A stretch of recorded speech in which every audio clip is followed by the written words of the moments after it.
Alors, bonjour à tous. Aujourd'hui, on va faire automatiquement la position zéro anatomique. Alors, pour la position zéro anatomique, l'homme, elle est en debout, elle est en position verticale. La tête, les yeux et les oreilles automatiquement sont en avant. Le membre supérieur est allongé le long du corps. Donc, les membres supérieurs sont allongés le long du corps avec les paumes de la main. Automatiquement, elle est en avant. Et automatiquement, les membres inférieurs sont en position automatiquement pieds joints. C'est bon, donc sont en position pieds joints et les orteils sont dirigés en avant. D'accord? On a dit, on va commencer la position zéro anatomique. L'homme, elle est en debout, elle est en position verticale, les membres supérieurs automatiquement allongés le long du corps avec les paumes automatiquement dirigées en avant. Et automatiquement, vous avez les membres inférieurs, automatiquement, elle est en position pieds joints avec les orteils dirigés en avant. Maintenant, pour les plans, automatiquement, pour les plans maintenant, vous avez automatiquement ce plan, automatiquement, c'est le plan frontal qui divise le corps en deux parties, en avant et en arrière. Vous avez le plan sagittal qui divise le corps automatiquement en médial et latéral. Et vous avez automatiquement le plan transversal qui divise le corps automatiquement d'une partie supérieure et une partie inférieure. Ça, c'est pour les plans. On a trois plans. Un plan frontal qui divise le corps automatiquement en avant et en arrière. Et vous avez automatiquement le plan sagittal. C'est le plan médian qui divise le corps automatiquement en deux parties, médial et latéral. Et vous avez automatiquement le plan, transversal. Donc le plan transversal qui va diviser le corps en deux parties, supérieure et inférieure. Alors, vous avez ici automatiquement un squelette. Vous avez deux squelettes. Vous avez un squelette axial et vous avez un squelette appendiculaire. Pour le squelette axial, il est composé par quoi? Il est composé par la tête, la crâne, et vous avez automatiquement le sternum, le thorax, vous avez aussi la colonne vertébrale. Voilà, le colonne vertébrale. Donc, le colonne vertébrale avec le thorax, avec le sternum, et avec automatiquement avec le cou et avec la tête, il va former automatiquement ce qu'on appelle le tronc ou les hauts automatiquement le squelette axial. Donc pour automatiquement le squelette appendiculaire, il est formé automatiquement, c'est le périphérique. Yani, c'est la périphérie automatiquement du squelette. Il est formé par quoi? Il est formé automatiquement par le membre supérieur et le membre inférieur. Alors le membre supérieur, il est formé par le mérus, le scapula, le clavicule et vous avez automatiquement quoi? Vous avez le l'humérus, vous avez l'ulna et le radius et vous avez le squelette de la main. Donc ça c'est pour le membre supérieur et aussi vous avez la ceinture automatiquement scapulaire. Donc la ceinture scapulaire et vous avez automatiquement la ceinture pulvienne qui était formée automatiquement de l'os coxal avec le sacrum.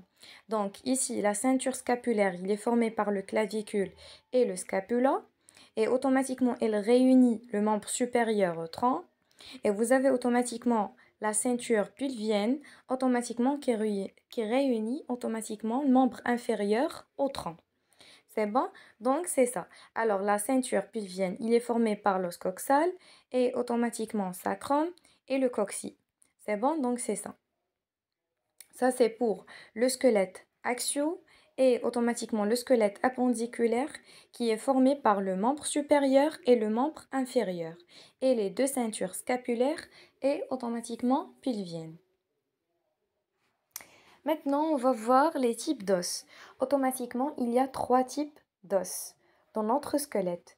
Vous avez automatiquement un os plat. Je donne un exemple pour un os plat, comme le scapula. Le scapula, c'est un os plat.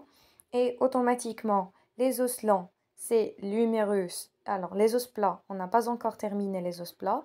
Donc, vous avez l'os plat, le scapula. Vous avez automatiquement l'os coxal, c'est un os plat aussi. Et chaque os plat, il est automatiquement formé par deux faces automatiquement et un nombre variable des bords et des angles. Et pour automatiquement les os longs, donc les os longs sont rectilignes et automatiquement Elle est représentée par l'humérus, le radius et l'ulna, et même aussi donc le tibia et le fibula, et automatiquement, on a dit que ça c'est le fémur, tibia et fibula. Tout ça ce sont des os lents dans notre squelette. D'accord? Donc automatiquement, on a aussi les os courtes. Les os courtes sont automatiquement sont présentes au niveau du carpe de la main, au niveau des carpes de la main.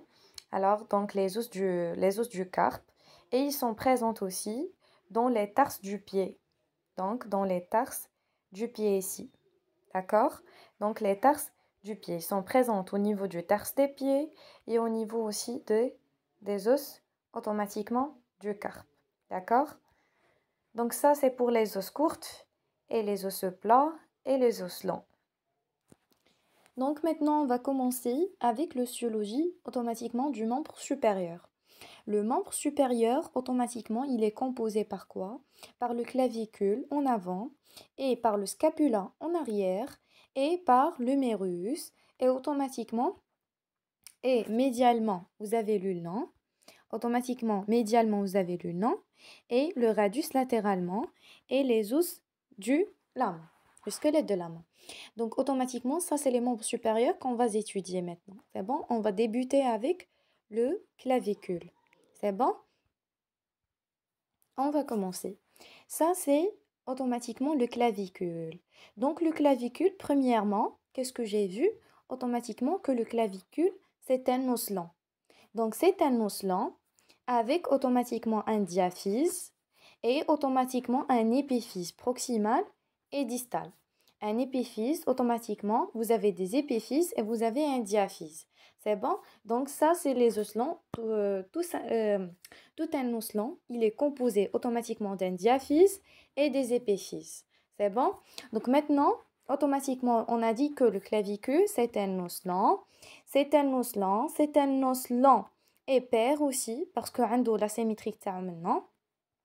Le symétrie maintenant. Donc c'est un os lent et c'est un os pair et automatiquement asymétrique. Elle est du forme S italique. Donc d'accord, elle est subcutanée, elle est directement sous la peau et automatiquement elle forme automatiquement la ceinture scapulaire avec le scapula.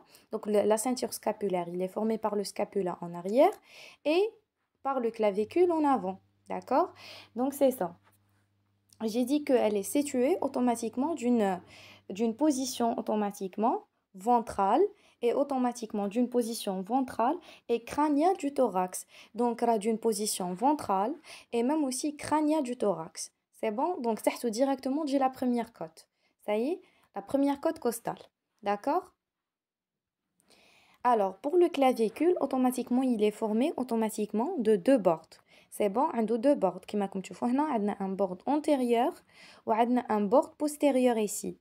Un bord antérieur, un bord postérieur. Et vous avez ici une extrémité. Comment? Une extrémité médiale. Ça, c'est l'extrémité médiale.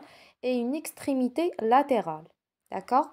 L'extrémité médiale s'appelle l'extrémité sternale et l'extrémité latérale s'appelle l'extrémité acromiale parce qu'il s'articule avec l'acromion de la scapula. D'accord? Vous avez deux extrémités. Une extrémité médiale s'appelle extrémité sternale et une extrémité latérale s'appelle extrémité acromiale et un corps automatiquement du clavicule ou là, le diaphyse du clavicule. Vous avez deux extrémités, vous avez un corps automatiquement.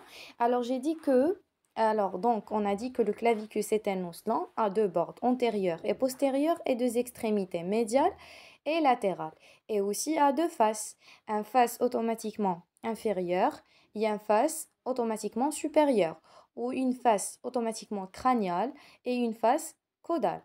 D'accord? Alors, pour la face médiale, automatiquement la face crâniale, elle est lisse et elle est subcutanée. Et pour la face automatiquement caudale, inférieure, automatiquement elle est rugeuse. Elle représente automatiquement le sillon. Elle représente automatiquement cette fosse-là, le sillon subclavier. D'accord? Ça, c'est le sillon subclavier. Donc, automatiquement, elle représente aussi cette ligne-là. Donc, dit ligne du trapèze, automatiquement ligne du trapézoïde, et vous avez automatiquement le tubercule conoïde.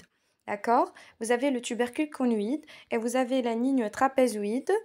Et donc, vous avez l'extrémité, ça c'est l'extrémité acromiale, ça c'est l'extrémité automatiquement sternale, et ça c'est le corps du clavicule. Ça c'est le corps du clavicule, ça c'est l'extrémité acromiale, l'extrémité sternale, ça c'est le surface articulaire sternoclaviculaire, surface articulaire automatiquement on dit acromioclaviculaire, et vous avez automatiquement cette extrémité acromia qui va s'articuler avec l'acromion de la scapula, et automatiquement cette extrémité sternale qui va s'articuler avec le sternum. Et vous avez quoi aussi? Donc, on a dit que vous avez automatiquement le clavicule. Le clavicule, il est formé automatiquement, on résume. Il est formé automatiquement par deux bords, bord antérieur et bord postérieur. Un bord antérieur, comment il est? Elle est convexe médialement et concave latéralement. Il y a un bord postérieur, elle est concave médialement et convexe latéralement. D'accord? Vous avez deux extrémités, une extrémité sternale articulaire avec le sternum et une extrémité acromiale articulaire avec l'acromion. D'accord? Et vous avez automatiquement deux faces. Vous avez une face supérieure au crânial à l'hélice et automatiquement une face automatiquement inférieure à l'érugeuse. Vous avez automatiquement elle est rugeuse parce qu'il contient automatiquement un sillon subclavier, et automatiquement ça c'est la ligne trapézoïde, ça c'est le tubercule conoïde, d'accord? Et automatiquement ça, ici vous avez automatiquement ce qu'on appelle l'empreinte de ligament costoclaviculaire. L'empreinte de ligament costoclaviculaire, je répète. Alors cette face inférieure, il contient ce qu'on appelle le sillon subclavier. Alors donc, le sillon subclavier, vous avez aussi le corps du clavicule. Donc ici, vous avez le tubercule conoïde, vous avez la ligne trapézoïde et vous avez l'empreinte du ligament costoclaviculaire. Et bien sûr, ça c'est pour le clavicule, d'accord? Donc c'est très bien. Donc automatiquement médialement, automatiquement antérieur, il s'insère le muscle automatiquement deltoïde ici, dans le bord antérieur médialement, et automatiquement le muscle grand pectoral latéralement ici. Dans cette partie, il s'insère automatiquement le muscle grand pectoral. Maintenant, automatiquement, il y a l'insertion du muscle deltoïde et on tourne. Donc, vous avez automatiquement ici, vous avez le muscle ici, automatiquement, vous avez le muscle automatiquement sternocleidomastoïdien. Donc, elle est latéralement. Donc, et vous avez automatiquement le muscle trapèze. D'accord? Je répète. Alors, vous avez quoi? Vous avez ici dans le bord antérieur. Dans le bord antérieur, médialement, vous avez automatiquement le muscle grand pectoral. C'est bon, donc le muscle grand pectoral, et vous avez latéralement automatiquement ce qu'on appelle le muscle grand pectoral, et latéralement vous avez le muscle deltoïde. D'accord? Alors médialement vous avez le grand pectoral et automatiquement latéralement vous avez le muscle deltoïde. Après, donc nous voyons comme la photo, exactement. Alors vous avez automatiquement dans cette partie-là, approché du sternum, vous avez le muscle sternocleidomastoïdien. Et automatiquement ici, c'est le muscle sternocleidomastoïdien. Et ici, vous trouvez ce qu'on appelle le muscle trapézoïde. Donc, automatiquement. Et au niveau de cette ligne, automatiquement trapézoïde, automatiquement, il s'insère automatiquement les ligaments. D'accord? Donc, les sillons, etc., les tubercules pour l'insertion musculaire et ligamentaire. D'accord? Donc, nous avons comme une photo pour le clavicule avec les muscles.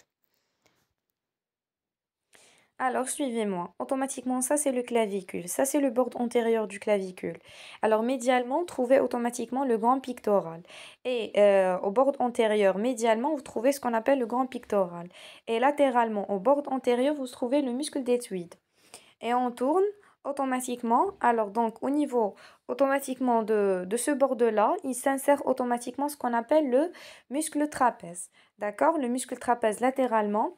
Et au niveau de cette extrémité-là, il y a ce qu'on appelle un muscle sternocleidomastoïdien. Ça, c'est pour le clavicule, pour les muscles qui s'insèrent sur le clavicule, pour l'ostéologie de clavicule. On passe automatiquement au scapula.